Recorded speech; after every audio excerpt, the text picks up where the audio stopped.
Hello there guys, what is going on? Son of Chelsea back here again for another edition of Let's Talk Chelsea, breaking down the latest Chelsea news on a regular basis. In today's news video, it's going to be mainly about Marc Guehi. Of course, the breaking news today that he is close to joining Crystal Palace on a permanent move from Chelsea this summer. A real shock, something we didn't expect. I mean, given Guehi's standing, given the amount of people who rate him very highly, his really successful loan spell at Swansea last season, I think there was a belief that, especially with Tomori leaving, he'd come back in, get a chance on a Thomas Tuchel, and could have a really positive impact for Tuchel next season. That isn't going to happen unless something breaks down at the last minute. He will be moving to Crystal Palace on a 5-year deal, as we'll get into all of the details in my opinion. I also want to quickly as well touch on Callum Hudson-Odoi. There's been some stories recently about his future once again, but I kind of want to speak about, for me, with some stats that have come out about his 2021 season, that I think are really impressive and I think should give you a lot of excitement for what Callum can achieve under Thomas Tuchel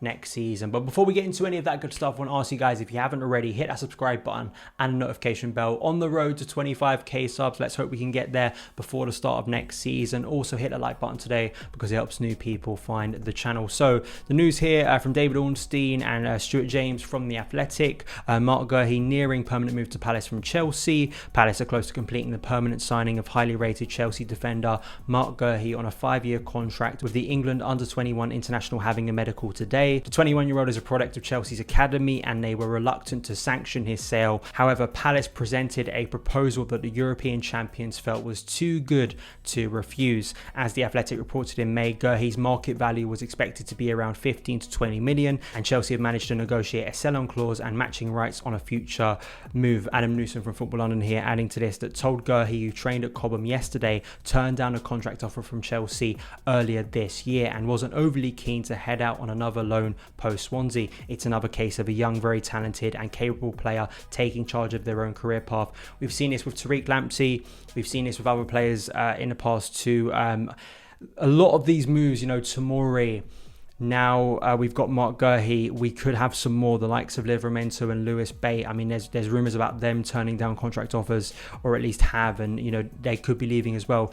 It's feeling very similar to that disastrous 2017 transfer window. That was kind of a big theme, along with the massive failures in signings.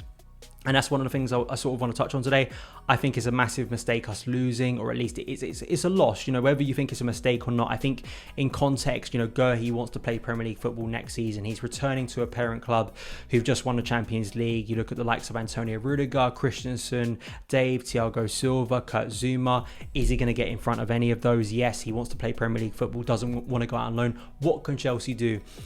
I understand if that's your approach to this situation, but for me, I'm zooming out and I'm thinking, how have we got to this point? How was someone as talented as Marc Guehi, who was brilliant in the Championship? Anyone who watched him last season for Swansea throughout his loan spell labelled him the best centre-back in the Championship, which is a brilliant league and continues to be. I think there's such a myth now because it's England's second division. I think people demean the quality. If you actually watch it, if you watch the fact that Chelsea have players in the first team who've played Championship football and have broken in now, it's a very talented league and it's a very difficult league physically for young players, especially at centre-back, to thrive. But Marc Guehi did, just a stat here, in terms of his performances last year, no player aged 21 and under had a better tackle success rate in England's top 2 tiers than Marc Guehi last season.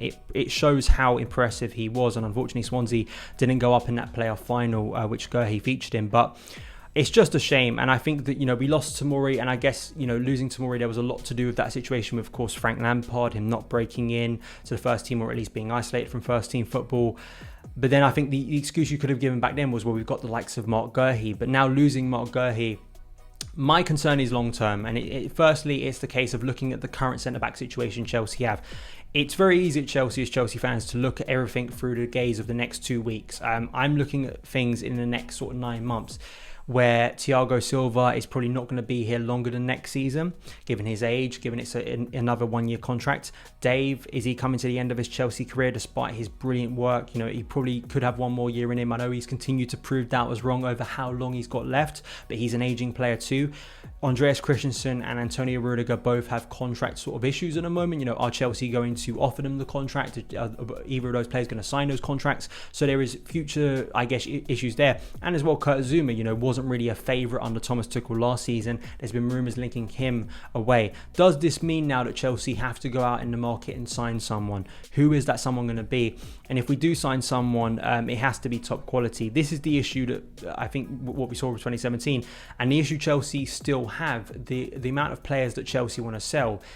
My issue constantly with, I think, giving youth a chance, and I want to sort of shut this sort of argument against giving youth a chance down now, because not only have we seen how they thrived and helped our first team, the likes of Mason Mount, Tammy Abraham, Reece James, Fikayo Tomori when he was here, of course, Andreas Christensen, Billy Gilmore, Callum Hudson-Odoi. We could go on, and players like Callum Hudson-Odoi who's probably still got a massive future at Chelsea and can impact the team even more. The argument these players can't help the first team out is silly to me. It's laughable. Mason Mount played the past that won the European Cup. Now, that's not to say that the academy is going to develop players as good as Mason Mount, because that's unrealistic. No club can develop world-class players consistently. It's very hard to do.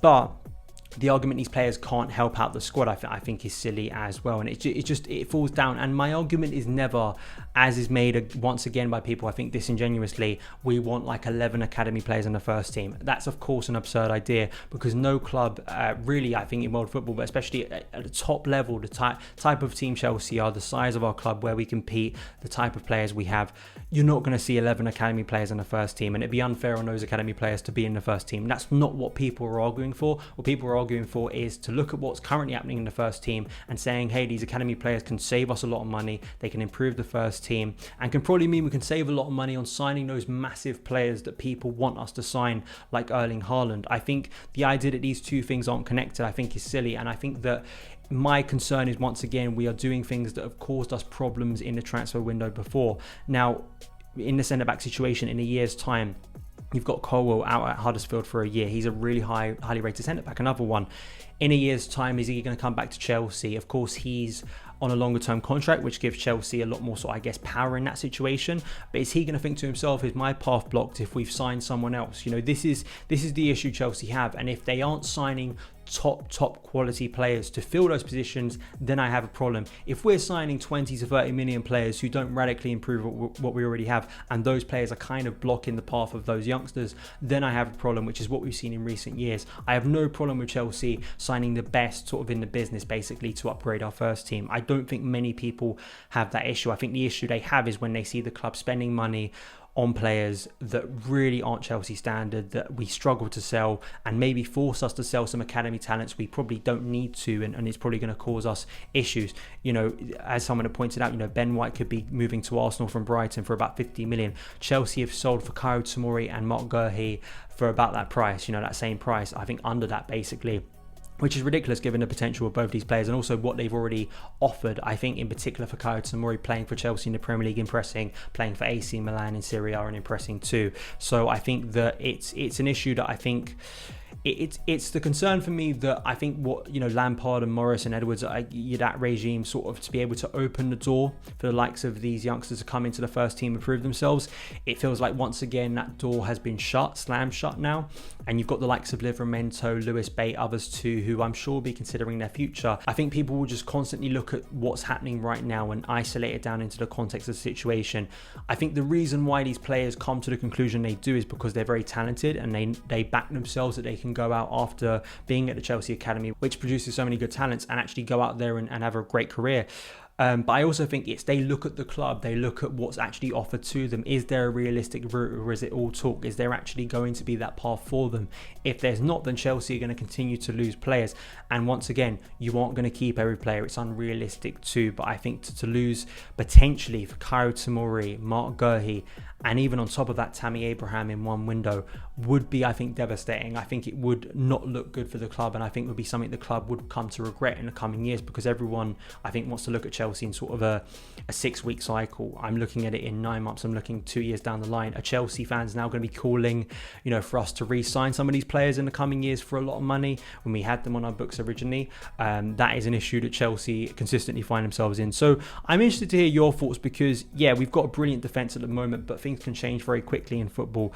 And I just question, once again, the long-term planning of Chelsea with some of their recruitment, the way they, I think, treat some of the young players. And I think that kind of the structure of the first team squad, is it being maximised? Are we creating the best sort of culture and the system that I think suits what Chelsea want? Because I think a lot of the time when we bring up youth, I think people go, well, that's not the philosophy of Chelsea, short-term 18-month cycles. I actually think that promoting more youth would actually help that setup because of how chaotic Chelsea is. I think it would help us in terms of stabilising the first team squad, giving players opportunities, and would mean we could sign those big players to keep us competitive.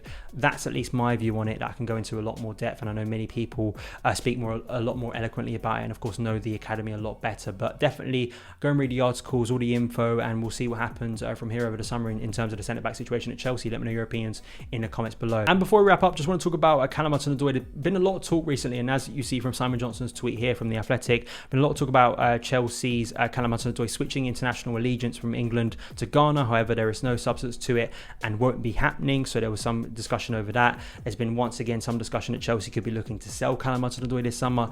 I've consistently heard the opposite. Anytime rumours come out, particularly from Germany, about Borussia Dortmund or Bayern Munich, they are shut down pretty quickly. I think Callum will be staying at Chelsea, and I think he should probably, if he's going to be given the opportunity once again. But these stats are from Who Scored earlier today that really caught my sort of eye this morning in terms of his ability to pass in the final third, which I think is one of his biggest strengths. Best minutes per key pass in the Premier League last season, 10 plus starts.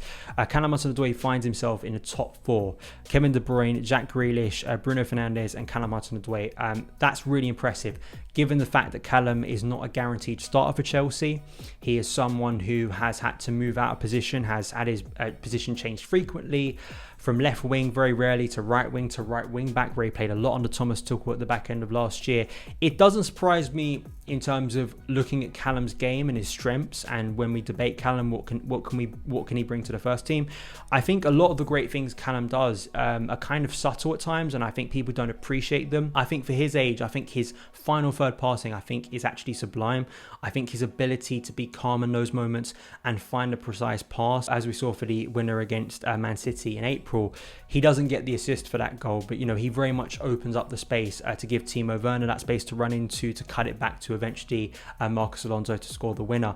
In the 90, I think, third or fourth minute, Callum in that position, being a little bit deeper with bodies around him, could have easily recycled possession, but he decided to drive forward and play a really good ball into the feet of Timo Werner. We see the quality there, and I guess the big question going into next season is, will Callum get the opportunities he needs? I think he needs a run in the team. I've always said that. I think that he can't be just a sporadic player, and that's going to be difficult because he has tons of competition to get in front of, and I think that right wing back can work in some games, but I think his long-term future, I think, always will be in that front three. I think particularly on that left wing, where we really haven't seen him enough, but one of the few times we did see him last season in that position under Tuchel, I think, was against Everton. Please go and watch that performance because it was really impressive.